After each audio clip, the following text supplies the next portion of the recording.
할렐루야. 하나님은 살아계십니다. 살아계신 하나님께서 오늘 또 우리에게 놀라운 지혜와 진리의 말씀으로 깨닫게 해주시기를 주의 이름으로 축복합니다. 여러분, 이 예수 계시를 이제 들으면서 가장 많이 듣는 단어 중에 하나가 진리라는 말입니다. 진리, 그잖아요. 그래서 예수님은 스스로가 나는 진리다 그렇게 말씀을 하셨거든요. 요한복음 14장 6절 같이 한 목소리 읽습니다. 예수께서 이르시되 내가 곧 길이요 진리요 생명이니 나로 말미암지 않고는 아버지께로 올 자가 없느니라. 자, 예수님이 내가 길이다. 무슨 길? 생명을 얻는 길. 내가 진리다. 무슨 진리? 생명을 얻는 진리. 내가 생명이다. 무슨 생명? 영원한 하나님의 생명.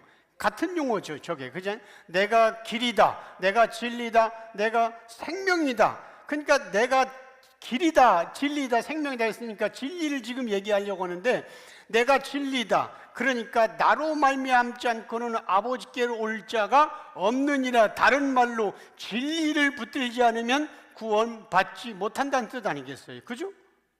율법과 계명으로는 안 되고 진리로 말미암아, 내가 진리라고 했으니까 진리로 말미암지 않고는 구원을 받지 못합니다. 자, 그러면 예수님은 왜 진리인가? 왜 예수님은 자신을 진리라고 얘기하는가? 여러분, 예수님이 친히 이 세상을 창조하시고, 왜냐하면 요한복음 1장에 보면 그가 없이는 창조된 것이 없다고 했으니까 예수님은 친히 이 세상을 창조하시고 모든 피조물에게 이름을 붙였어요. 물론 이제 짐승들은 지나가면서 아담이 붙이긴 했지만 그건 하나의 샘플이고 하나님의 사역을 잠깐 맡긴 거예요. 하나님이 피조물을 창조하고 태양, 너는 태양이라고 하라. 달, 너는 달이라고 하고, 너는 별이라고 하고, 너는 나무라고 하고, 또 인간을 창조하고 너는 인간이라고 하라. 이렇게 했잖아. 하나님이 붙였어요. 이렇게 하나님이 피조물들을 만들어 놓고 이름을 붙이신 후에 하신 말씀이 내가 진리다.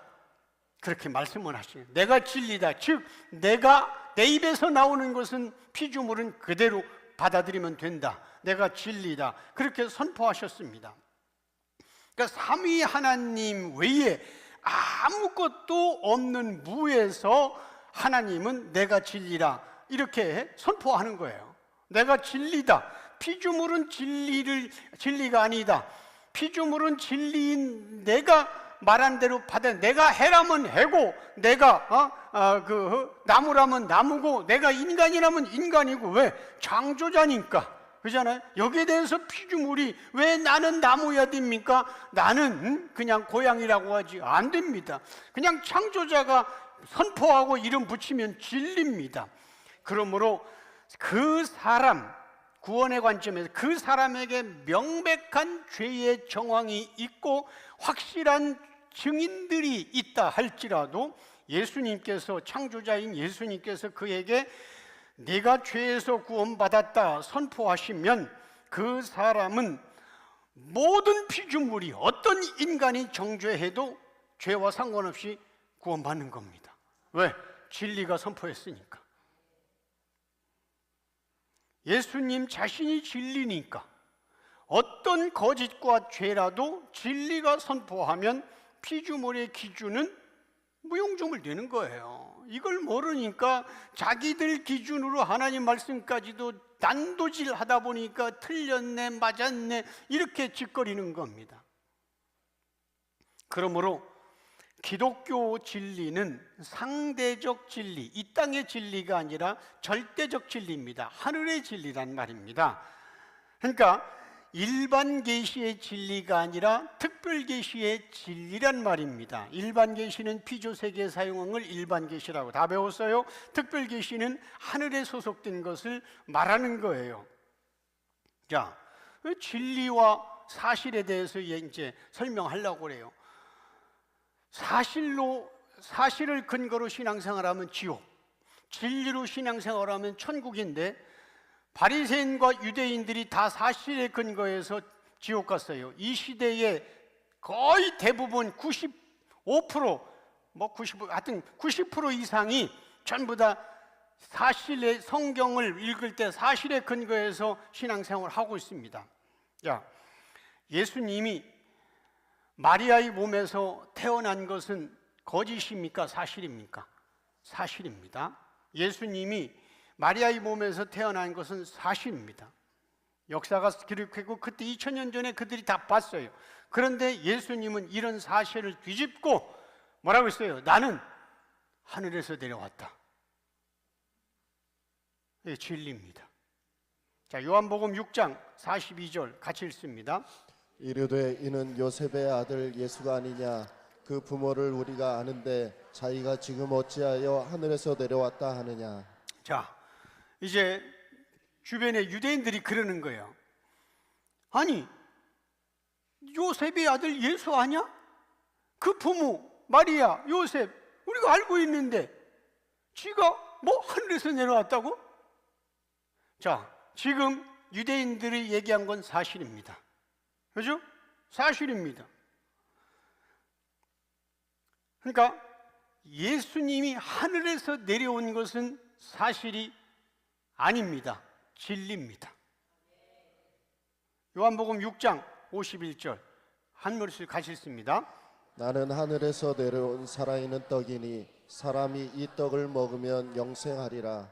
내가 줄 떡은 곧 세상의 생명을 위한 내 살이니라 하시니라. 자, 예수님은 나는 하늘에서 내려온 자다. 하늘에서 내려온 떡이다. 그렇게 말씀합니다. 그러니까 여러분들 이 주기도문에서 오늘 우리에게 일용할 양식을 날 너희는 이렇게 기도를 했는데 하나님이 내가 하늘에서 내려온 살아있는 떡이라고 해놓고 이 쌀밥을 얘기하겠어? 안 그래요? 오늘 우리에게 일용할 양식 예수의 살과 피를 주세요 하는 거지. 당연히 그잖아요. 자, 그러므로 여기 나는 하늘에서 내려왔다. 이 진리. 마리아의 저희 부모는 마리아고 요셉 아니냐? 그 형제들 야고보와 우리 같이 있었다. 사실. 자, 그러면 사실과 진리는 충돌하기 때문에 반대 개념입니다. 그죠? 완전히 반대 개념이에요. 사실과 진리는 반대 개념입니다. 그래서 한쪽은 구원받는다면 한쪽은 지옥 가는 겁니다. 야, 요한복음 8장 45절부터 제가 읽으면서 설명을 할게요. 예수님이 뭐라 하면 내가 진리를 말하였으므로 너희가 믿지 않는다. 자, 이 얘기는 내가 사실을 말했으면 너희는 믿는다는 거예요. 나 우리 엄마 마리아야. 박수 치지. 우리 아빠 이러면 다 믿지. 사실을 얘기하면 다 믿어. 누구든 지금도 믿고 2000년 전에도 믿고. 그런데 내가 진리를 말하니까 반대 개념인 진리를 즉 하늘의 생명을 말하니까 너희가 나를 믿지 않는다. 오늘 이 시대도 다 그런 겁니다. 자, 46절 너희 중에 누가 나를 죄로 책잡겠느냐? 내가 진리를 말하는데도 계속 얘기해요. 진리를 말하는데도 어찌하여 나를 믿지 않느냐? 그러니까 이 시대는 진리 자체를 모르는 거예요. 사실의 성경에 이렇게 나왔잖아. 우리 교회는 우리 목사님 성경적이야. 사실에 근거한 성경적 맞아요. 우리도 예수 중심이야. 예수라는 단어 많이 부르는 거 사실. 성경에 예수님이 있잖아. 사실. 진리 아닌 겁니다. 자, 47절 하나님께 속한 자는 하나님의 말씀을 듣는다. 자, 하나님 말씀 진리. 우리가 지금 진리를 배우니까 하나님께 속한 자는 하나님의 진리를 듣나니. 에? 이거 들리면 진리야. 안 들리면 사실 진리에 속한 게 아니고 하나님께 속했잖아. 너희가 듣지 아니함은 즉 진리가 뭐냐? 아니 사실이 이런데 왜 성경이 이렇게 나오는데 우리 목사님이 엉뚱하게 얘기해? 너희가 안 받아들이고 듣지 않는 것은 진리에 속하지 않았기 때문이다. 얼마나 귀한 정확한 겁니까? 그러잖아요. 문제는 속하지 않았기 때문에 그래. 48절 유대인들이 대답하여 이르되 우리가 너를 사마리아 사람이라 그 봐, 예수님 선한 사마리아 사람 여기서 이미 언급했어. 유대인들이 예수를 사마리아 사람이라. 선한 사마리아 사람은 예수예요. 예, 사마리아 또는 귀신 들렸다 하는 말이 옳지 않아. 예수 진리를 얘기하면 귀신 들렸다고 얘기합니다. 예, 이단이고 귀신 들렸고 미쳤고. 49절 같이 한 목소리 있습니다. 예수께서 대답하시되 나는 귀신 들린 것이 아니라 오직 내 아버지를 공경함이거늘 너희가 나를 무시하는도다. 자 보세요. 이 시대는 일반 학문, 일반 계시인 일반 학문의 시각으로 성경을 읽고 해석하니까 진리가 안 보이는 겁니다. 이거 다 그래요. 우리 난 전에 대학교 때 CCC에서 배우고 전부 다 닫혀 있었다니까. CCC가 아니라 그 이상이라. 나는 옛날에 신학대학교 교수 목사님이 한테 배웠다. 다 닫혀 있었다니까. 그러잖아요. 자, 보세요. 깨달은 목사가 진리를 설교할 때 이미 사실로 충만한 성도들은 진리의 설교를 거부하고 뛰쳐나가는 겁니다. 다시, 목사가 진리로 설교할 때에 이미 사실로 충만한 성도들은 진리의 설교에 부딪혀서 뛰쳐나가는 거예요. 자, 그러면 이제 여러분들에게 적용을 시키겠어요. 여러분들이 이렇게 믿어야 돼요. 자, 예담교회가 예수 계시를 거부하고 많이 뛰쳐나가서 지금 경제적으로 재정적으로 어려움이 있는 것 사실입니다. 사실. 그럼에도 불구하고 지금 예수로 충만한 것은 진리입니다. 아시겠어요? 여러분들이 병들어서 지금 아파서 울고 있고 지금 병원에 다니는 건 사실입니다. 그러나 그것으로 인하여 내가 예수님을 붙잡고 있는 건 진리입니다. 여러분들 지금 적용을 시키는 거예요. 여러분들이 지금 경제적으로 어려운 거야. 그래서 뭘 사고 싶은데 못 사. 이건 사실입니다. 여러분들 그렇잖아요. 애들 뭐 사달라고 해도 못 사. 사실. 그럼에도 불구하고 그로 인하여 예수님을 만난 기쁨이 있는 건 진리입니다. 자, 이런 구원의 길인 진리는 예수님이 아무에게나 열어주지 않는 거예요. 요한복음 18장 38절 같이 읽습니다. 빌라도가 이르되 진리가 무엇이냐 하더라. 이 말을 하고 다시 유대인들에게 나가서 이르되 나는 그에게서 아무 죄도 찾지 못하였노라. 자, 예수님에게 물어요. 빌라도가 지금 재판장, 빌라도가 총독이 지금 죽일 수도 있고 놔줄 수도 있어요. 그죠? 진리가 무엇이냐 하니까 대답을 않는 거예요. 그죠? 근데 성경은 예수님이 다른 사람들이 물으면 네가 말했느니라 대답을 이렇게 하셨어요. 그런데 진리가 무엇이냐 하고 물었어. 궁금하니까. 그러니까 예수님이 대답을 하지 않고 하니까 그냥 빌라도가 총독이 나는 그에게서 죄를 찾지 못했다. 사실이니까. 그잖아요. 자, 예수님이 진리에 대한 빌라도의 질문에 답변하지 않은 이유, 진리를 가르쳐주면 그가 구원받기 때문입니다. 왜? 빌라도는 택함받은 자가 아니기 때문에. 그죠? 진리를 가르쳐줄 수 없어요. 진리에 대한 답변을 할 수가 없어요. 왜? 택함받지 않았으니까. 왜? 진리를 아는 자는 구원받으니까. 아시겠어요? 그럼 진리를 모르면 구원받지 못하. 예수 아무리 떠들어도 사실 맞아. 성경에서 얘기한 대로 이 시대가 설교하는 대로 예수 믿는 것은 이렇게 찬양하고 맞아. 그게 찬송가에 나온 사실이고 성경에 기록된 사실이야. 누구든지 주의 이름을 부르는 자는 구원을 받으리라. 성경에 기록된 사실이야. 그러나 그 사실로 믿어서는 구원받지 못합니다. 진리이신 예수를 만나야 되는 거예요. 이 시대가 이런 진리 예수를 가리키냐고. 그런데 대부분은 성경에 나온 대로 나 예수 믿고 있다. 사실대로 믿고 있다는 거지. 예. 지금 얘기했잖아. 나는 하늘에서 내려온 자다 하니까 어떻게 네가 하늘에서 내려와서 네 엄마 마리아 우리 한 동네 사람이잖아. 맞아. 사실 그들도 답답하지. 지금 엄마 아버지가 왔는데 형제들하고 우리 지금 구슬치기하고 놀았는데 그거 아니라니까. 사실 그래서 이것은 성령이 아니고서는 예수를 주라고 시인할 자가 없는 거예요. 이게 성령 충만해야 되는 겁니다. 근데 이 시대는 대부분이 사실로만 붙들어 있어도 거짓이 아니기 때문에 생명을 거는 거예요. 순교의 길, 순교, 개뿔 순교 아닙니다. 어디 가서 선교해서 가서 뭐 이렇게 사실로 죽은 겁니다. 순교 아닙니다. 사실로 믿어가지고는 구원 못 받습니다. 아주 진리. 사람들은 근데 이걸 모르니까 이 사실과 진리의 비교 자체가 불가하니까 성경에 이렇게 나왔는데도 나도 몰랐으니까 비교 자체가 안 되니까 사실만 되면 생명 거는 거예요. 바리새인들이 생명 걸다가 다 지옥 갔어.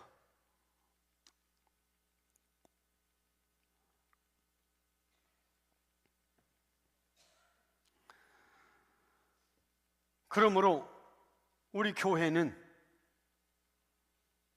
많은 교인들이 떠난 것 때문에 힘들어하지 않고 진리 안에 있음에 기뻐하는 겁니다.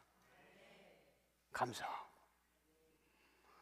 사실이 주는 기쁨이 아니라 진리가 주는 기쁨이 있어야 하는 겁니다. 사실 돈이 없었는데 남편이 갑자기 보너스를 1,000만 원 받아왔는데 좋아. 사실 그거로 기뻐하는 게 아니라 사실에서는 힘들고 어렵지만 진리, 이면의 진리를 아는. 그래서 예수님이 이렇게 말씀한 거예요. 요한복음 14장 27절 같이 읽습니다. 평안을 너희에게 끼치노니 곧 나의 평안을 너희에게 주노라. 내가 너희에게 주는 것은 세상에 주는 것과 같지 아니하니라. 너희는 마음에 근심하지도 말고 두려워하지도 말라. 자, 예수님이 이제 우리에게 뭐라고 하냐면 나의 평안을 주노라. 즉 진리를 얻은 평안, 진리가 주는 평안을 너희에게 준다. 내가 너희에게 주는 것은 세상이 주는 것, 사실이 주는 평안이 아니다. 사실이 주는 기쁨이 아니다. 사실이 주는 기쁨은 뭡니까? 남편 돈 많이 벌어 어렵다가 돈 많이 벌어왔고 질병으로 있다가 병원에서 고침받고 막 그냥 나왔고 사실. 그런데 주님은 사실이 주는 평안, 기쁨이 아니라는 거예요. 그죠? 예. 그러니까 내가 주는 평안은 진리가 주는 평안이다. 사실, 즉 이 얘기는 사실로 볼 때는 지금 내가 병들어서 사실로 볼 때는 지금 내가 가난해. 그런데도 불구하고 진리가 주는 기쁨 세상이 빼앗지 못하는 거야. 이게 진짜 초대교회 교인들이 가는 길입니다. 기독교를 불교, 다른 종교와 똑같은 레벨에서 생각하니까 그런 거예요. 기독교 외의 다른 종교는 전부 다 사실에 근거한 거예요.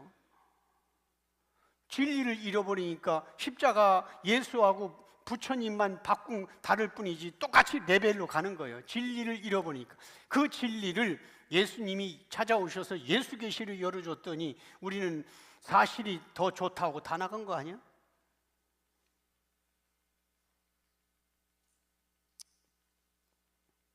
자, 결론으로 이 진리에 대해서 진리의 반대말은 사실이고 진리의 반대는 율법과 계명입니다. 다시 진리의 반대는 사실이고 진리의 반대는 율법과 계명입니다. 즉 율법적 신앙생활은 사실에 충실하고, 그러니까 이 사회가 어려우니까 우리 세상의 빛과 소금의 사명을 감당하자.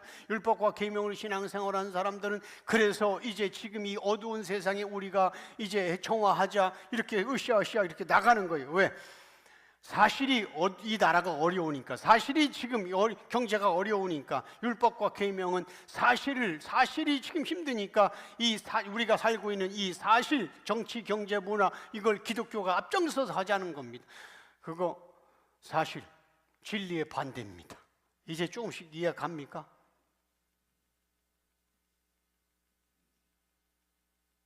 그래서 진리로 오신 예수님 당시에도 로마가 이스라엘을 지배하고 강도들이 울글거리는데 성경 눈 씻고 봐도 그때 당시의 정치적 사실에 대해서 대항하라고 말한 적도 없고 거기에 대해서 얘기한 적도 없습니다. 주님은 진리만 얘기한 거예요. 이 시대 진리를 모르니까 목사들이 그리고 교인들이 전부 다 정의감에 불타서 사실적인 환경 속에서 의로운 사람이 되려고 하는 겁니다. 그러니까 율법과 사실은 같은 개념, 동급이고, 율법과 사실은 같은 개념이고, 진리와 예수는 같은 개념입니다. 그런데 지금 전 세계가 성경을 사실로 읽고 신앙생활을 하고 있다는 겁니다. 그래서 주님은 우리에게 이걸 열어주셔서 지금 전 세계로 가서 복음 전하는 거예요. 이 예수를 잃어버렸으니까. 대한민국뿐만 아니라, 그래서 하나님이 부족하지만 저를 그렇게 세계로 보내고 있는 거예요. 가서 다른 거 외치는 게 아닙니다. 이건 예수 진리다. 이건 예수다. 여러분들이 거기에 기도와 물질로 동참해 줬고, 욥기를 나가야서 더 깊이를 해야 되는데 좀 죽어두고 듣자고. 오늘도 대충만 했잖아요. 사실과 진리가 무엇이 다른지. 안 그래요? 다른 사람들이 뭐라고 하면 그거 사실이야, 율법이야, 이렇게 얘기해 줄 수 있어야 됩니다. 구원 못 받습니다. 진리로 가야 됩니다. 네, 오늘 이제 본문 해석하겠습니다. 그러니까 욥기 막 들어가면은 또 교인들이 이제 또 그 소리 할까봐 그냥 이렇게 조금씩 내가 이렇게 미끼를 던지는 거야. 미끼라면 좀 그럴 것 같은. 좋잖아, 안 그래요? 네. 오늘 이 서론으로 배운 게 얼마나 좋아. 다른 거 다 잊어도 말이 네 엄마 마리아다, 사실. 나는 하늘에서 내려왔다, 진리. 예수님은 진리로, 내가 곧 길이요 진리요 생명인 나로 진리로 말미암지 않은 아버지께, 즉 구원 받을 자가 없다고 구원자가 선포하는 거예요. 안 그래? 그러니까 이 진리에 대해서, 사실과 진리에 대해서 정리를 분명하게 그렇게 하고 있어야 되는 거예요. 모르는 사람은 이게 이제 유튜브에 또 올라갈 거니까 이 앞부분 20분 설교했어요. 계속 반복해서 들으세요. 우리 성경을 대잖아.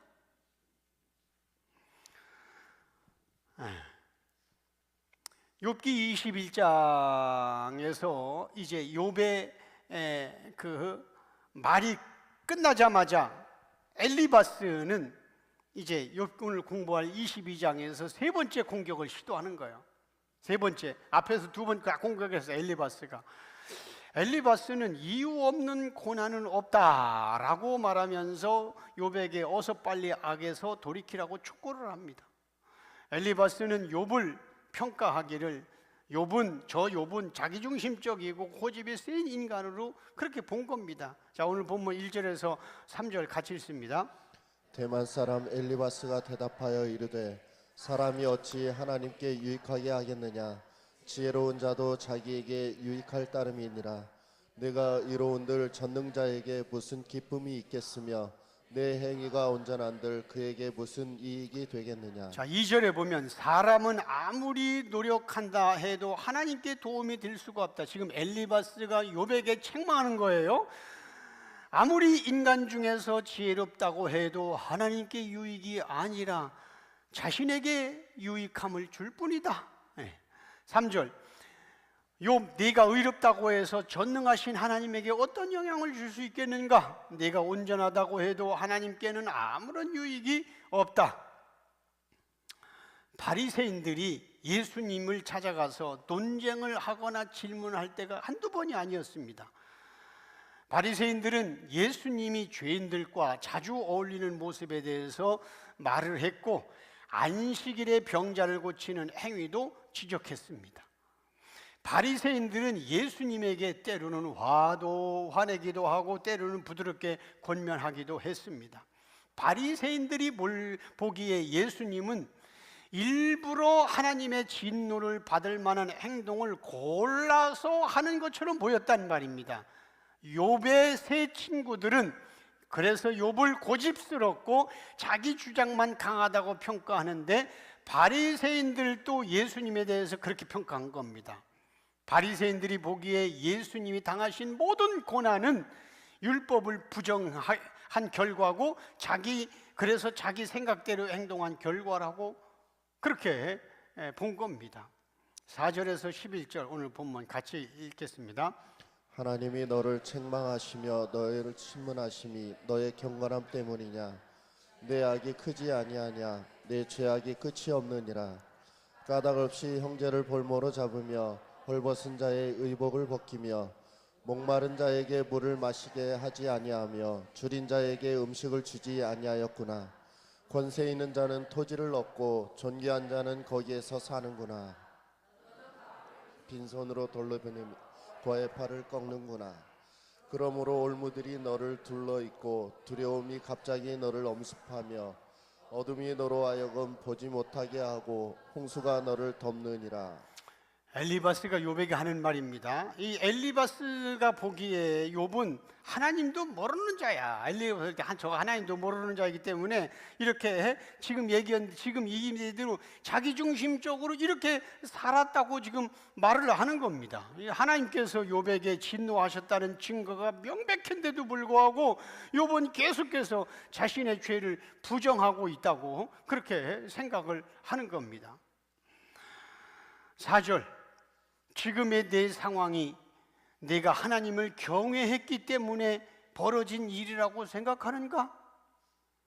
너는 하나님께서 사랑하는 자를 책망하시고 신문하신다고 그렇게 말하고 싶은가? 하나님은 자기를 경외하는 자에게 복을 주시고 죄악 가운데 있는 자에게 심판을 주시는 분이다. 5절, 지금 너의 모습을 보라. 하나님이 너를 어떻게 하셨는지 보란 말이다. 언제까지 그렇게 고집스럽게 너 자신이 의롭다고 말할 셈인가?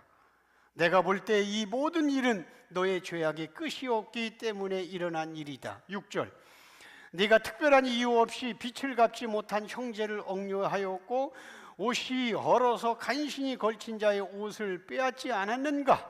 7절, 엘리바스가 욥에게 말하는 것, 너는 목마른 자에게 물을 주지 않았고 배고픈 자에게 먹을 것을 주지도 않았다. 8절, 너는 내 지위를 이용해서 주변 땅들을 차지하였고 마치 존경받을 자처럼 살아왔다.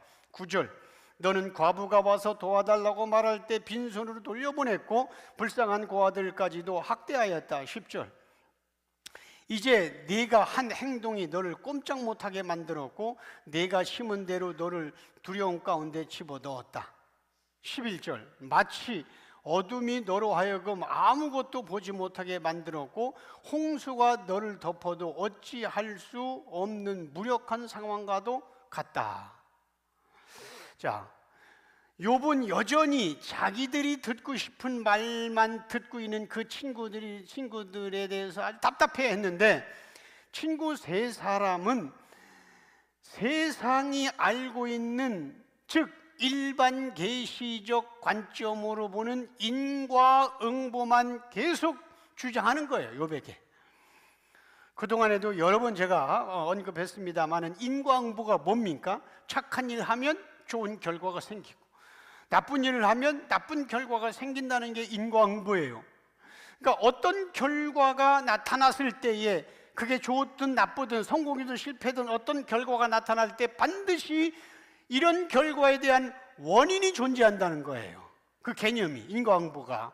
그러니까 욥의 세 친구들이 볼 때 지금 욥에게 나타난 이 엄청난 고난들은 분명히 이 원인이 존재한다는 겁니다. 원인이. 그런데 친구들도 욥 자신도 그 원인은 알 수 없는 거예요, 지금. 그러니까 결과를 보고 자꾸 인과응보 얘기하는데 원인을 찾지 못하는 겁니다. 왜? 욥이 바르게 살은 거 친구들도 알았으니까. 그래서 친구들은 욥이 처한 상황만 바라보고 유대교 신학의 입장에서 인과응보 결과라고 주장하는 겁니다.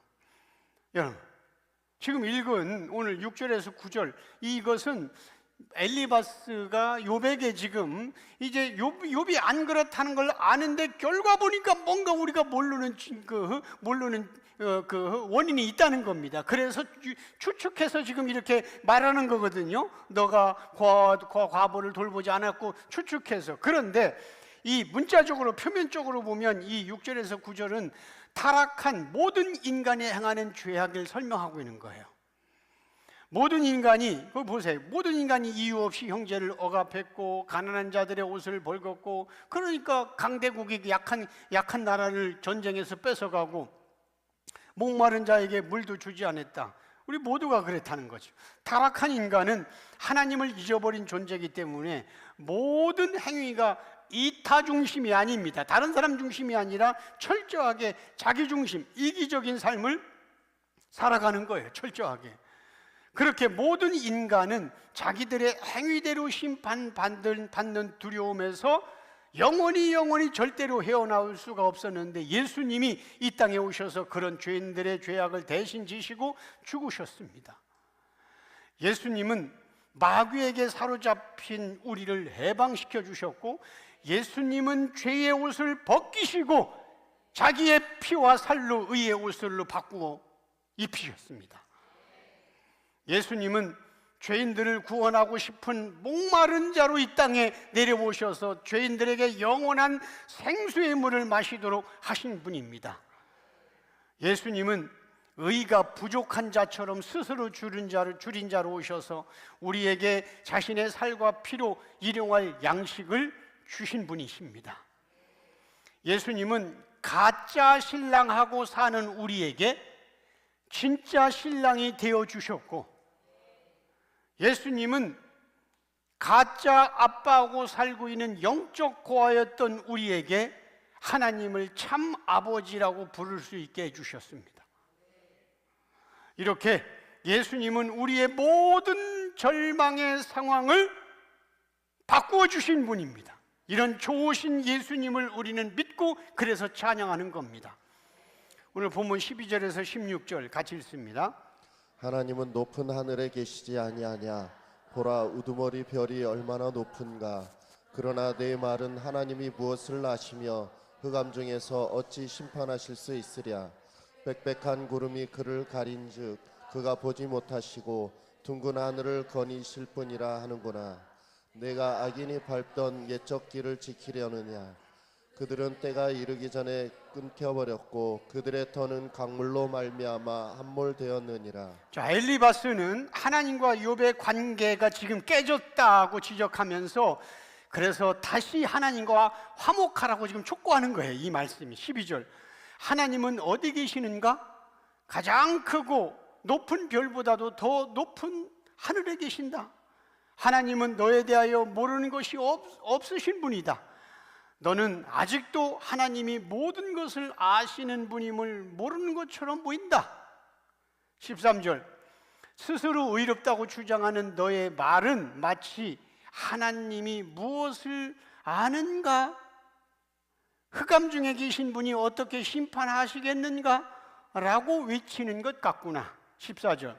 너의 생각은 지금 하나님은 하늘에 구름이 가득하면 이 땅이 안 보이기 때문에 하늘 위에서 이 땅 보려고 이쪽과 저쪽을 왔다 갔다 하시는 분이라고 생각하는구나.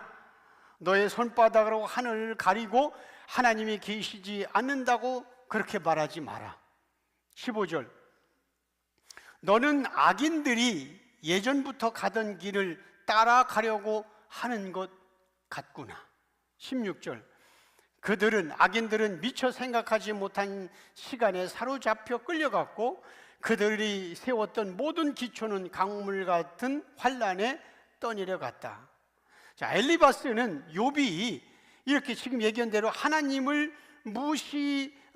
전능하심을 무시한다고 생각한 거예요. 엘리바스는 악한 자들의 마음 상태를 말하면서 욥이 그렇다는 겁니다. 악한 자들의 심리 상태를 말하면서 네가 그렇다 그렇게 얘기하는 거예요. 그러나 우리가 알다시피 욥은 나쁜 짓 하지 않았습니다. 그러니까 결과만 가지고 그런 거야. 결과만 가지고. 오늘 본문 17절에서 21절 같이 한 목소리 읽겠습니다. 그들이 하나님께 말하기를 우리를 떠나소서 하며 또 말하기를 전능자가 우리를 위하여 무엇을 하실 수 있으랴 했으나 하나님이 좋은 곳으로 그들의 집에 채우셨느니라. 악인의 계획은 나에게서 머니라. 의인은 보고 기뻐하고 죄 없는 자는 그들을 비웃기를 우리의 원수가 망하였고 그들의 남은 것을 불이 삼켰느니라 하리라. 너는 하나님과 화목하고 평안하라. 그리하면 복이 내게 임하리라. 자, 17절. 이런 상황이 되면 보통은, 지금 너처럼 그런 상황이 되면 보통은 자기 생각을 내려놓고 하나님께로 돌아와야 한다. 그러나 악인은 하나님을 향하여 말하기를 우리를 떠나시고 함께하지 말아달라고 말한다. 하나님은 전능하신 분이지만 악인은 말하기를 도대체 우리를 위해서 무엇을 하실 수 있겠느냐라고 묻는다. 18절. 하나님은 인간을 사랑해서 모든 것을 주시고 돌보시는 분임에도 악한 자들의 생각은 나의 상상을 초월할 정도다. 나는 그들이 무슨 생각을 가지고 있는지 도대체 모르겠다. 19절. 이렇게 악한 자가 당하는 환난을 보면서 하나님 중심으로 살고 있는 죄 없는 의인들은 기뻐하며 이렇게 비웃는다. 20절. 하나님은 역시 우리의 원수를 멸하시는 분이고, 여기서 원수는 죄인입니다. 멸하시는 분이고 악인의 모든 소유도 남김없이 불에 타서 사라지도록 만드셨다고 말한다. 의인들은, 바리새인들은 악인의 끝은 이렇게 비참한 거란다. 21절. 그러므로 너는 욥, 너는 하나님과 화목하고 원수처럼 지내지 말라. 내가 더 이상 네가 더 이상 하나님에 대한 원망과 불평을 그치라. 네 죄를 회개하면 하나님은 너에게 복을 주시리라. 엘리바스의 말에 의하면 여기서 비웃는 자는 세 친구들을 말하고 있고, 자기들 의인이고, 환난당한 자는 욥을 가리키잖아요. 그러나 욥은 하나님을 모르는 자가 아닙니다. 엘리바스는 자기가 경험한 영적으로 경험한, 앞에서 2번 말했잖아요. 엘리바스가 자기가 영적으로 경험했던 그런 하나님에 대해서 영적으로 교만하기 때문에 스스로 자기는 하나님을 잘 알고 있다고 생각했습니다. 우리가 욥기 1장과 2장을 살펴봤지만 욥은 엄청난 그런 환난 속에서도 그의 입으로 하나님께 범죄하는 말을 하지 않았습니다. 오히려 욥은 자신의 모든 재산이 사라졌을 때에도 주신 자도 여호와시오 취하신 자도 여호와시니 여호와는 영광을 받으시라고 신앙 고백했던 자인 것을 우리는 잘 압니다. 그러므로 욥의 마음을 알아주는 분은 오직 하나님밖에 없습니다. 욥은 엘리바스의 말을 들으면서 속으로 아주 한탄했습니다. 누가 나의 마음을 알아줄까? 이제 내 곁에는 아무도 없구나. 사랑하는 자녀도 10명이 다 죽었고 아내도 떠나고 주변 사람들도 나를 다 외면했으며 이제는 가장 친한 저 친구들조차도 나를 비방하는구나. 바리새인들은 예수님과 논쟁할 때 주로 주제가 뭐냐면 하나님은 누구신가였어요. 오늘 본문 21절 말씀은 바리새인이 예수님을 향하여 하는 말입니다. 이 21절 말씀이 너는 하나님과 화목하고 평안하라. 그리하면 복이 내게 임하리라. 이게 지금 엘리바스가 욥에게 한 거지만은 이건 모형이고 진짜 바리새인들이 예수님께 이렇게 했다니까. 예수님이 하나님인데, 지들이 믿는 하나님인데 너는 하나님과 화목하고 평안하라. 그리하면 너에게 복이 임하리라. 바리새인들은 예수님과 논쟁하면서 예수님에게 하나님과 화목하게 지내라고 말하고 싶었습니다. 종교 지도자들은 역사 속에서 이스라엘이 하나님으로부터 망한 이유에 대하여 설명한 거예요. 하나님을 멀리했고 우상을 섬겼기 때문에 우리 조상들이 망했다, 우리나라가 망했다고 계속 가르쳐 왔습니다. 하나님과 화목하지 않았을 때에 나라가 멸망한 아픔에 대하여 바리새인과 종교 지도자들은 부지런히 가르쳤습니다. 바리새인과 종교 지도자들이 평생 연구하고 공부했던 분야가 하나님은 누구신가입니다. 그래서 요한복음 5장 39절에서 너희가 영생을 얻기 위하여 성경을 연구하거니와, 이 성경은 나에 대한 것이라고 했잖아요. 이 연구한다니까. 바리새인들은, 종교 지도자들은 평생 연구하고 공부했던, 성경을 공부했던 분야가 뭡니까? 하나님은 누구신가요? 그래서 지금 우리 예수 부흥의 주제가 전부 다 예수님은 누구신가, 예수님은 뭐 어떤 분인가 배우잖아요. 그런데 바리새인들은 하나님과 화평한 방법을 끊임없이 요구한 거. 왜? 하나님과 화평이 안 되니까 계속해서 바벨론을 끌려가고 로마의 지배를 받고, 그래서 하나님과 화평한 방법을 끊임없이 연구하고 고민하다가 찾아낸 방법이 율법과 계명을, 하나님 말씀이 율법과 계명을 잘 지켜서 하나님을 기쁘게 하는 거라고 결론을 내린 겁니다. 그렇기 때문에 바리새인들이 볼 때에 예수님은 하나님도 전혀 모르는 자고 하나님이 기뻐하시는 율법과 계명을 폐하는 자로 본 겁니다. 그런데 우리가 알고 있듯이 예수님은 유대인들이 믿고 있었던 하나님 자신이 인간의 옷을 입고 이 땅에 오신 분이고, 예수님은 어리석은 인간들에게 하나님이 누군가에 대하여 가르쳐 주려고 이 땅에 오신 분이잖아요. 지난 주일 설교 때 제가 서론에서 예수님은 하나님이 누군가에 대해서 가르치는 것에 대해서 좀 말씀드렸고, 오늘은 진리에 대해서 말씀드렸습니다. 자, 그렇게 예수님은 바리새인들이 오해하고 있었던 하나님에 대하여, 바리새인들이 잘못 생각하고 있고 성경을 잘못 해석하고 있었던 하나님에 대해서 말씀을 하시고 가르쳤기 때문에, 바로잡았기 때문에 1500년 동안 자기들이 배워서 내린 결론을 가지고 하나님을 안다고 하는 그 종교 지도자들로부터 비난받은 겁니다. 예수님은 첫째 아담의 범죄로 인해 들어온 지옥 형벌을 용서해 주시기 위하여 둘째 아담으로 이 땅에 오신 분입니다. 예수님은 이 땅에서 3년간 사역하실 때 부지런히 진리의 복음을 전하셨습니다.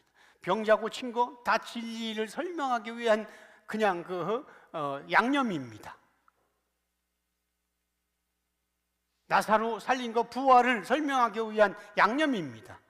그런데 이 시대에 진리를 모르니까 이 시대에 기도원 파들, 목사들 가운데 전부 다 질병 고치는, 봐라 성경에 나왔죠, 사실.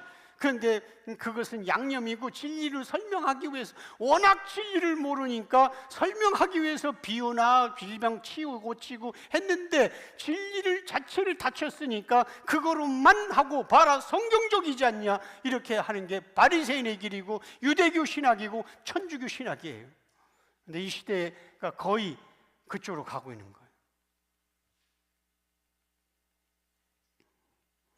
바리새인들은 자기들이 알고 있는 성경 지식을 뽐내기 위해서 설교했지만, 그러나 예수님은 하나님이 누구신가를 정확하게 선포하셨습니다.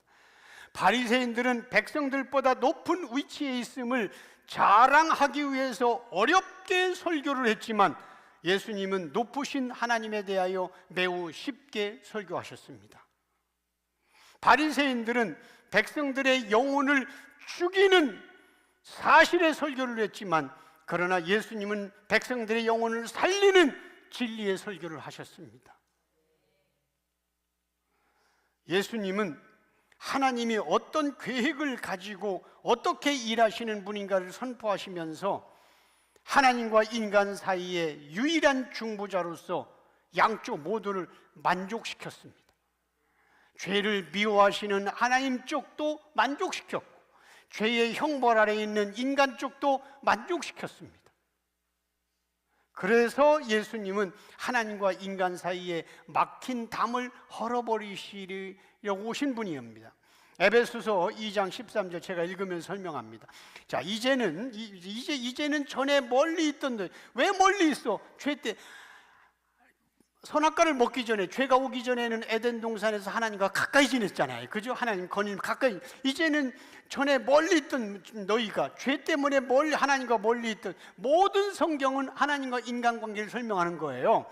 뭐 전에 멀리 있던 너희가 그리스도 예수 안에서 그리스도의 피로 가까워졌다는 얘기는 이제 다시 친밀해졌다. 14절, 예수는 우리의 화평이신지라 둘로 하나를 만드사. 자, 둘이 뭐예요? 선과 악, 하나님과 인간, 이게 둘이에요. 선의 주체자이신 하나님과 악의 주체자인 인간, 이게 둘이야. 선과 악 둘로 하나를 만드사. 선과 악이 어떻게 하나가 돼?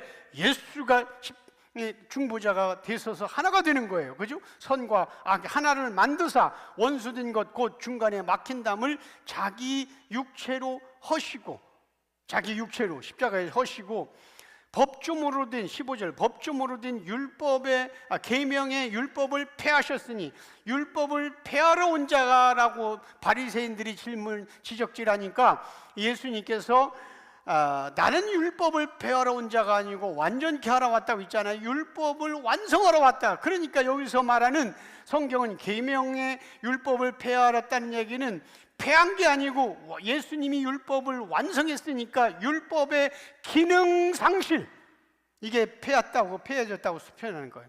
율법의 기능 상실. 근데 이 시대는 율법의 기능이 상실됐는데 아직도 율법 붙들고 신앙생활하는 거야.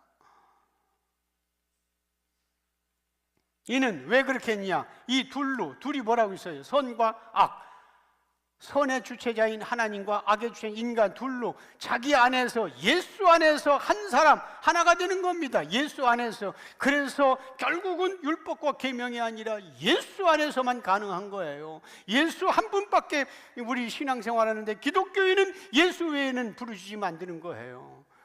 어디다 대고 자기 신앙생활을 자랑하고 있고 나 잘했다, 너는 어떻게 했냐, 어디 그런 소리가 나와요. 예수 외에는 없어요. 예수 자기 안에서 한 세 사람을 지어서 화평하게 하시고. 16절 같이 읽습니다.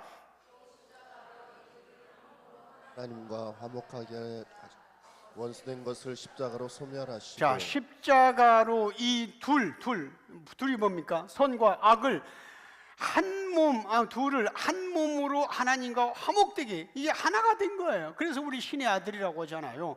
한 몸에 하려십니다. 원수된 것 뭡니까? 죄의 심판을 받아야 되는데 십자가로 소멸하시고. 자, 이렇게 예수님의 십자가 사역으로 지옥에 가야 할 마땅한 죄인들이 비로소 하나님을 아버지라고 부르게 된 거예요. 이렇게 알고 진리로 예수를 믿을 때에 내가 가난해도, 내가 실패해도, 우리 자식이 대학 떨어졌어도 상관없어. 그건 사실이야. 우리는 사실을 믿는 게 아니야. 진리를 믿는 거야. 그런데 진리를 모르니까 이 사실을 놓고 금식기도 하는 거야. 하나님, 내 아들 합격해 주세요. 하나님, 우리 남편 사업 잘 되게 해주세요. 하나님, 내 병 고쳐주세요. 사실을 놓고 금식기도 하고 있는 거야. 아니에요. 사실 속에서도 진리를 기뻐하는 자가 진정한 신앙인이에요. 여러분들은 지금 예수 계시 많이 깊이 들어갔어요.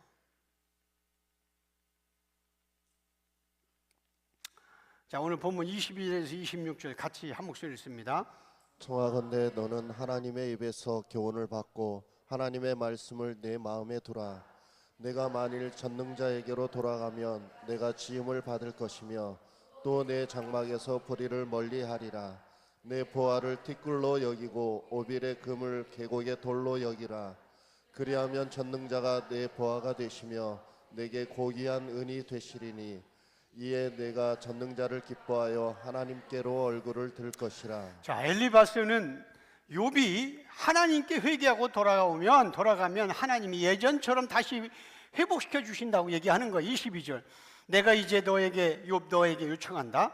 너는 하나님께서 말씀하시는 교훈을 받아들이고 네 마음에 새겨서 깊이 간직하라. 23절. 네가 만약 전능하신 분께로 회개하고 돌아가면 그분은 너를 다시 옛날처럼 회복시켜 주실 것이다.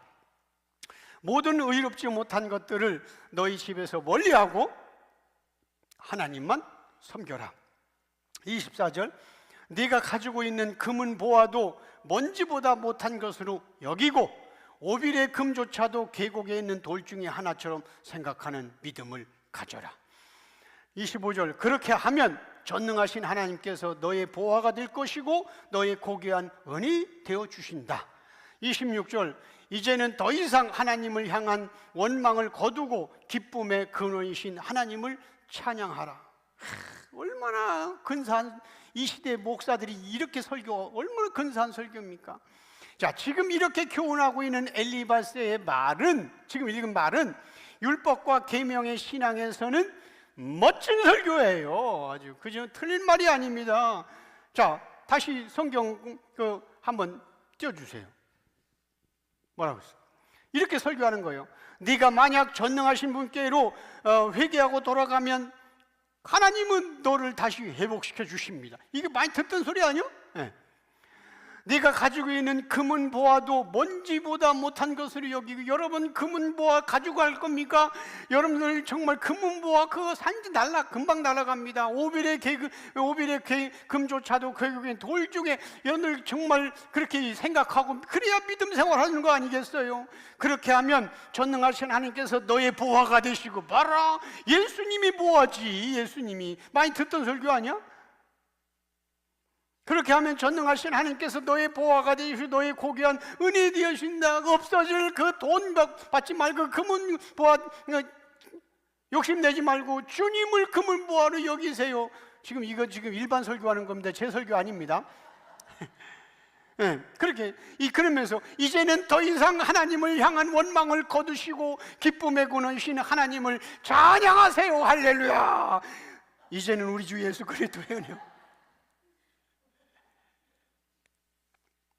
지금 이 시대의 목회자들이 다 이렇게 설교하는 거 아니야? 정말 그러면 다 은혜 받지.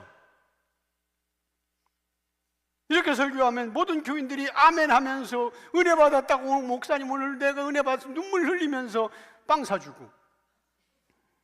그러나 잘 들으세요. 이 본문은 지옥에 간 바리새인들이 예수님을 향해 했던 말이라고 생각하면, 우리는 욥의 친구들이 욥에게 이렇게 말한 그럴싸한 신앙의 권면과 교훈들이 얼마나 하나님을 대적하고 있는 포장진 말인지를 알 수가 있습니다. 그런데 우리에게는 욥기를 예수 진리로 해석하고 있으니 얼마나 감사합니까? 그 주님을 찬양해야 되는 거예요. 27절에서 오늘 본문 30절까지 같이 읽습니다. 너는 그에게 기도했고 그는 들으실 것이며 너의 소원을 내가 갚으리라. 내가 무엇을 결정하면 이루어질 것이요 내 길에 빛이 비치리라. 사람들이 너를 낮추거든 너는 교만했노라고 말하라. 하나님은 겸손한 자를 구원하시리라. 죄 없는 자가 아니라도 건지시리니 내 손이 깨끗함으로 말미암아 건지심을 받으리라. 자, 이 자체가 설교 한 편 아니야? 지금 이 시대? 그대로, 그잖아요? 자, 좀 해석해 줄게. 27절. 그렇게 하면 왜 하나님이 너의 기도를 무시하고 들어주지 않겠는가? 네가 지금 하나님 기도 응답 안 준 것은 죄 때문이야. 그러니까 그렇게 하면 하나님은 무엇이든지 네가 소원하면 대신 갚아주신다. 28절. 네가 회개하면 하는 일마다 다 잘 되고 빛이 네 걷는 길을 비추어 줄 것입니다. 이걸 살붙여 설교하면 나도 얼마든지 할 수 있어. 여러분들이 그렇게 하면 빛이신 주님이 여러분들의 손을 잡아주십니다. 여러분들의 자녀들 하나님과 함께 하십니다. 이거 하지 마야지. 자, 29절. 사람들이 너에게 어떻게 된 일인지 묻거든 너는 내 상황이 교만 때문이라고 알려주어라. 하나님은 겸손한 자를 구원하시는 분이다. 얼마나 그럴듯합니까? 30절. 하나님은 죄인도 회개하면 구원하시는 분입니다. 그러니까 지금 여러분들 힘들지만 회개하시면 됩니다. 이게 다 마냐 듣던 소리 아니야? 너의 마음과 행실을 깨끗하게 하면 그분께서 너도 구원해 주신다. 자, 욥은 영적으로 교만한 엘리바스에게 지금 겸손하라고 충고하는 말을 듣고 있잖아요. 엘리바스는 자기 기준으로 하나님을 만난 자와 만나지 못한 자를 지금 구분하는 거예요. 엘리바스는 스스로 영적으로 자기가 높다고 생각했지만 정작 욥의 겉모습만 보고 판단했지, 욥이 지금 하나님의 뜻을 이루는 메시아의 모형을 하고 있다는 것은 전혀 알지 못했습니다. 이건 계시의 문제이기 때문에. 그러나 욥은 언제나 하나님 앞에서 영적으로 겸손했습니다. 우리가 앞에서 살펴봤듯이 욥은 자녀들이 잔치를 벌일 때마다 부지 중에라도 죄를 지은 죄가 있을지 몰라서 잔치가 끝날 때마다 욥기 1장 2장 보면 하나님께 번제를 드렸어요. 욥은 성품이 겸손한 자가 아니라 영혼이 겸손한 자였습니다. 그런데도 욥은 영혼이 거만한 친구들로부터 겸손하지 못하다는 책망을 들어야 했습니다. 복음서에 보면 예수님은 영적으로 무지한 자들 앞에서는 자신을 전혀 낮추지 않았습니다. 복음서를 마태, 마가, 누가 읽어보면 창녀를 찾아가고 세리를 찾아가고 그렇게 세상에서 버림받은 들을 겸손하게 찾아가고 위로해 줬지만은, 그러나 영적으로 무지한 자들 앞에서 주님은 전혀 자신을 낮추지 않았습니다. 예수님은 평범한 목수의 아들로 태어났지만 당시의 최고 성경의 권위자들에게 당신들 앞에서 하나님 말씀을 선포해서 죄송하다고 그렇게 말한 적이 없어요. I am sorry 안 했습니다. 갈릴리 산동네 촌동네 출신이 최고의 학벌로 하나님과 성전 중심으로 살고 있는 예루살렘 종교 지도자들 앞에서 주님은 당당했습니다. 예수님은 나는 하늘에서 왔고 내 아버지는 하늘에 있다 말씀하셨어. 그래서 이에 바리새인들이 그런 예수님을 향해 교만하다고, 지가 하늘에서 내려와서 지 아버지는 요셉이고 엄마는 마리아인데 지가 하늘에서 내려왔다고 교만하다고 책망하며 종교적 교만을 버리고 겸손해지라고 비난했습니다. 욥이 들었던 말들. 예수님은 자신이 하나님이라고 말했기 때문에 바리새인들에게 그렇게 엄청난 핍박을 받았습니다. 욥은 자신이 죄가 없다고 얘기했기 때문에 친구들한테 그렇게 핍박을 받았습니다. 예수님은 하나님께 순종하는 온유하고 겸손한 분입니다. 마태복음 11장 29절 한 목소리로 같이 읽습니다. 나는 마음이 온유하고 겸손하니 나의 멍에를 메고 에게 배우라. 자, 여기서 예수님이 말하는 겸손은 성품의 겸손이 아닙니다. 예수님은 매매하는 거 다툴러 얻고 이 독사 이 새끼들아 말도 거칠었어요. 성품이 온유한 게 아니라 하나님의 뜻과 하나님의 말씀대로 순종하고 따르는 영혼의 겸손을 말합니다. 그래서 빌립보서 2장에 죽기까지 복종하셨다고 하잖아요. 예수님은 우주 만물을 창조하신 분으로서 친히 피조 세계인 이 땅에 내려오셔서 죄인을 위해서 죽으시는 겸손을 보여주셨습니다. 바리새인들은 예수님의 말꼬리를 잡고 거만하다고 비난했지만, 그러나 예수님은 인간이 도저히 흉내낼 수 없는 십자가의 죽음의 겸손의 끝을 보여주신 겁니다. 우리가 욥의 친구들이 욥을 책망하고 비난한 모든 말들은 표면적으로 보면, 문자적으로 보면 틀린 말 하나도 없습니다. 나도 그래서 옛날에 예수께 시작하기 전에 욥기를 읽으면서 진짜 혼돈이 왔어요. 욥의 친구, 욥은 죄 없다고 하나님이 말씀했지 앞에서. 근데 욥의 친구들이 막 얘기하는 거, 오늘 같은 경우 그거 맞아, 이게 틀린, 왜 그런데 하나님은 이렇게 했지? 정말 헷갈렸어요. 욥을 어떻게 해석할 거야? 하나님이 욥은 죄 없다고 했고 친구들이 쭉 얘기할 때에 맞는 설교를 했는데, 나중에 하나님은 욥의 친구들을 전부 다 지옥 보낸다고 할 때 주님이 이제 하나님이 욥이 너희를 위해서 대신 제사 드리면 용서해 준다. 바리새인들도 예수님의 그 십자가와 보혈의 피와 살을 먹고 마시면 용서받아요.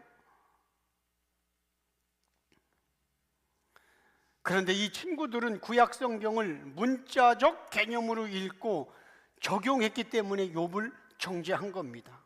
여러분, 우리가 성경을 대주어 관점으로 읽고 해석한다고 할 때, 자, 성경을 읽을 때에 대주어가 있잖아요. 대주어, 그죠?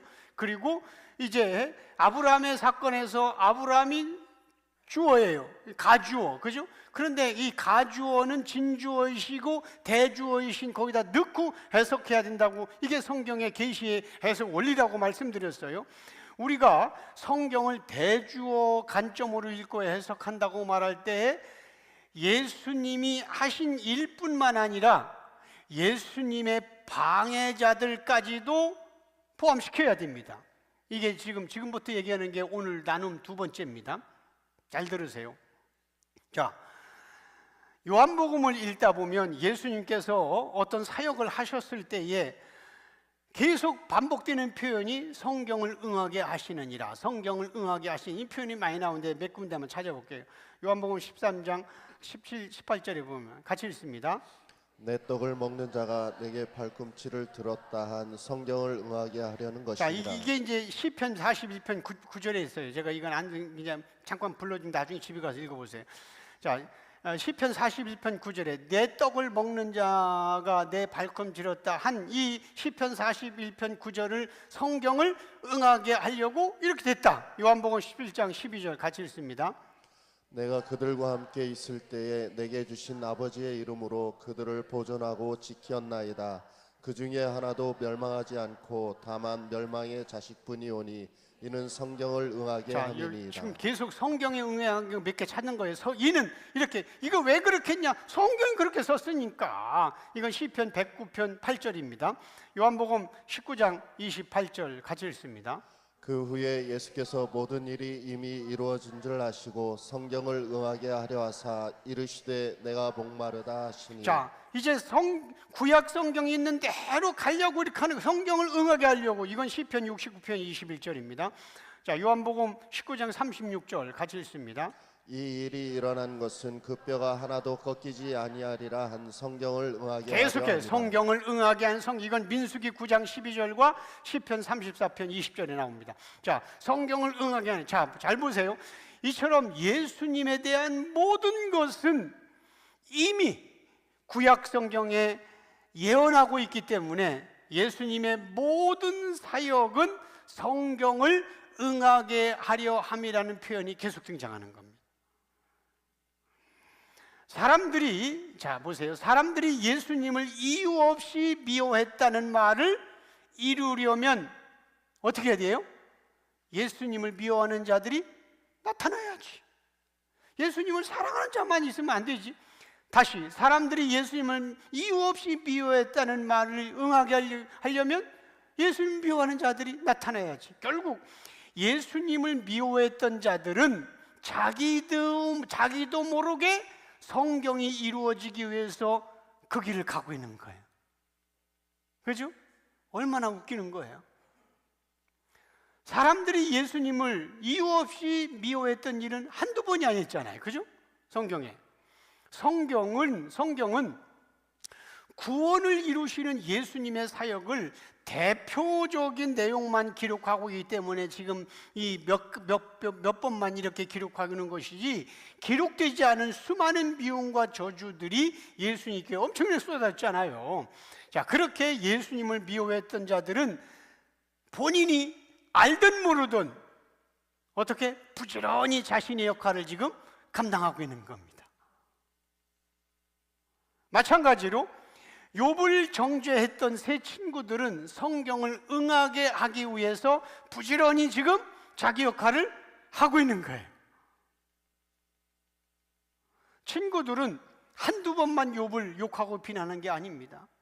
3명이 돌아가면서 셀 수도 없이 많은 시간을 할애하면서 욥을 비난했습니다. 성경의 마태, 마가, 누가, 요한복음뿐만 아니라 바리새인과 유대인들은 예수님을 3년 동안 거의 1시간도 빼지 않고 다 그렇게 비난하고 욕했습니다. 그렇습니다. 하나님은 택함 받은 자들만 사용하지 않고 구원에서 죄된 악인들까지도 구원을 설명하기 위해서 사용하시는 거예요. 그래서 가룟 유다가 그랬고 바리새인과 유대인들이 그랬잖아요. 자, 신명기 21장 23절 같이 읽습니다. 그 시체를 나무 위에 밤새도록 두지 말고 그날에 장사하여 내 하나님 여호와께서 내게 기업으로 주시는 땅을 더럽히지 말라. 나무에 달린 자는 하나님께 저주를 받았습니다. 자, 여기 보면은 이게 율법입니다. 창출내미시니까 나무에 달린 자는 무조건 다 하나님의 저주를 받은 거야. 자, 유대인들은 자기들을 무시하고 율법을 무시하는 예수님을 저주하고 싶었어요. 그래서 가장 저주스러운 죽음의 방법을 찾다가 성경에서 저렇게 하나님께 저주받았다는 이 신명기 21장 23절 말씀대로 죽이기로 했습니다. 하나님이 저주를 받았다 하기 위해서. 그래서 이제 나무에다가 이제 달린 겁니다. 저렇게. 그지? 그런데 놀라운 것은 예수님은 가장 저주스럽다는 십자가에 매달려 죽음으로써 성경에 응한다는 말씀이 이루신 겁니다. 이처럼 성경에 응하게 하려면 예수님도 저주받은 십자가 길을 힘들다고 피하면 안 되겠지만 바리새인들도 자기들의 생각과 판단이었지만 가장 저주받은 죽음으로 예수를 죽여야 하는 거예요. 자, 이렇게 성경에 응하게 하려면 양쪽 다 노력이 필요한 겁니다. 그죠? 양쪽 다. 바리새인도 노력해야 되고 예수님도. 예수님은 성경을 응하게 하기 위해서 다 이루셨고 대적자들은 자기들이 원하는 대로 열심을 다해서 죽였고, 그런데 그것 또한 성경을 응하게 만드는 하나님의 섭리였습니다. 이처럼 하나님은 악한 자들의 계획까지도 말씀대로 이루어질 수 있도록 역사하시는 전능하신 하나님이십니다. 자, 여러분들 하나만 더 하고 이제 정리합니다. 예수님이 십자가에 달렸을 때에 나사렛 예수 유대인의 왕이라는 팻말이 붙어 있어요. 한번 볼까요? 요한복음 19장 19절 같이 읽습니다. 빌라도가 패를 써서 십자가 위에 붙이니 나사렛 예수 유대인의 왕이라 기록되었더라. 자, 예수님이 십자가 달릴 때 그 위에 팻말에 유대인의 왕, 예수, 나사렛 예수는 유대인의 왕이다. 유대인은 이제 표면적 유대인이 아니라 구원받는 사람을 다 이스라엘이라고 하잖아요. 자, 유대인의 왕이라고 기록되어 있어요. 그러니까 유대인들이 볼 때 아니 왜 유대인의 왕이야, 저것이 지금 죄에서 죽이는데. 그래서 많은 유대인들이 빌라도 총독이 저렇게 써붙였잖아요. 저 빌라도 총독이 써붙인 거예요. 자, 빌라도가 패를 써서 했으니까. 그래서 이 말이 불만이 많은 거야. 그래서 대제사장들이 빌라도에게 찾아가서 아니 저 유대인의 왕이라면 우리 왕이란 뜻이야? 아니요, 거기다가 뭐라고 쓰냐면 자칭 유대인의 왕이라고 그렇게 수정해달라고 얘기했어요. 그런데 빌라도가 뭐라고 했어요? 내가 쓸 거 썼으니까 내 마음대로 하겠다. 자, 요한복음 19장 21절에 22절 같이 읽습니다. 유대인의 대제사장들이 빌라도에게 이르되 유대인의 왕이라 쓰지 말고 자칭 유대인의 왕이라 쓰라 하니 빌라도가 대답하되 내가 쓸 것을 썼다 하니라. 기가 막힌 거예요. 왜냐하면 그냥 유대인의 왕이라면 저기 우리 왕인데 왜 주고 자칭 저거 혼자 한 거야. 저렇게 써라고 하니까 빌라도가 뭐랬어? 나 쓸 거 썼다. 하나님의 역사는 기가 막힌 겁니다. 안 고쳤어요. 여러분 알다시피 나 쓸 거 썼다.